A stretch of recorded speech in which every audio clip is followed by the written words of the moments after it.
김대호TV의 헌법 및 법무사 시험 대비 대통령에 관한 문제를 풉니다. 2번 대통령에 관한 다음 설명 중 가장 옳지 않은 것은 1번 대통령은 국무총리, 국무위원, 행정각부의 장, 기타 법률이 정하는 공사의 직을 겸할 수 없고 이는 비상계엄 하에서도 마찬가지다. 맞는 문장이죠. 2번 국가원로자문회의의 의장은 전직 대통령이 된다. 이거 아주 지엽적인 문제죠. 전직 대통령이 아니라 직전 대통령으로 고쳐야 됩니다. 2번이 틀렸죠. 국가원로자문회의의 의장은 직전 대통령이 된다. 다만 직전 대통령이 없을 때는 대통령이 지명한다. 자, 전직이 아니라 직전 대통령이 된다로 해야 되죠. 2번이 틀린 문장입니다. 전직 대통령은 틀린 문장이죠.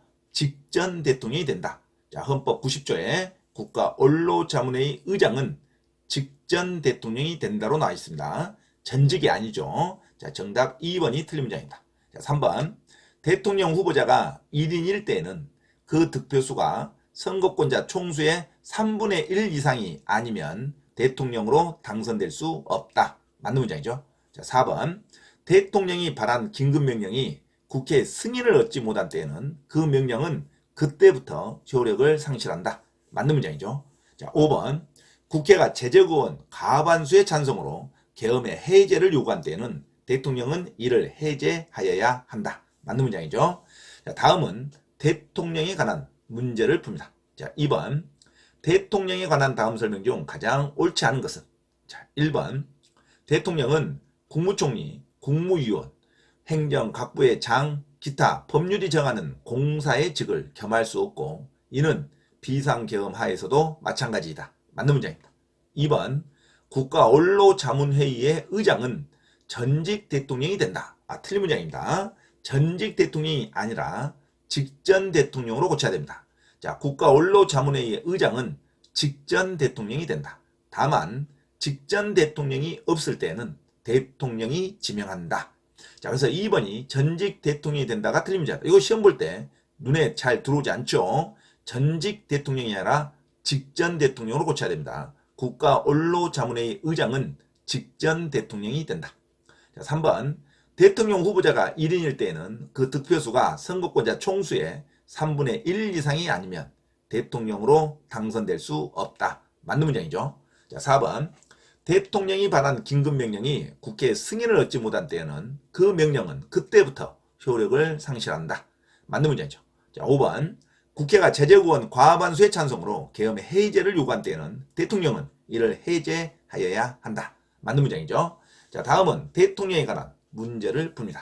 자, 2번 대통령에 관한 다음 설명 중 가장 옳지 않은 것은 1번 대통령은 국무총리, 국무위원, 행정각부의 장, 기타 법률이 정하는 공사의 직을 겸할 수 없고 이는 비상계엄 하에서도 마찬가지이다. 맞는 문장이죠. 자, 2번 국가원로자문회의의 의장은 전직 대통령이 된다. 이게 틀린 문장입니다. 전직 대통령이 아니라 직전 대통령이 된다로 고쳐야 됩니다.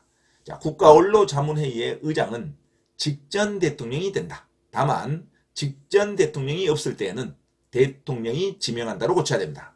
자, 국가원로자문회의의 의장은 전직 대통령이 아니라 직전 대통령이 된다로 고쳐야 됩니다.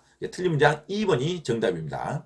자, 3번 대통령 후보자가 1인일 때에는 그 득표수가 선거권자 총수의 3분의 1 이상이 아니면 대통령으로 당선될 수 없다. 맞는 문장이죠. 자, 4번 대통령이 발한 긴급명령이 국회 승인을 얻지 못한 때에는 그 명령은 그때부터 효력을 상실한다. 자, 5번 국회가 제적의원 과반수의 찬성으로 계엄의 해제를 요구한 때에는 대통령은 이를 해제하여야 한다. 맞는 문장이죠. 자, 그래서 정답 2번. 자, 대통령에 관한 문제에서 헌법 2번 대통령에 관한 다음 설명 중 가장 옳지 않은 것. 정답 틀린 문장 2번으로 기억하시기 바랍니다. 2번 국가원로자문회의 의장은 전직 대통령이 아니라 직전 대통령이 된다로 고쳐야 됩니다. 자, 다만 직전 대통령이 없을 때는 대통령이 지명한다가 올바른 헌법상의 조문이죠. 자, 2번의 문제 정답 2번으로 기억하시기 바랍니다.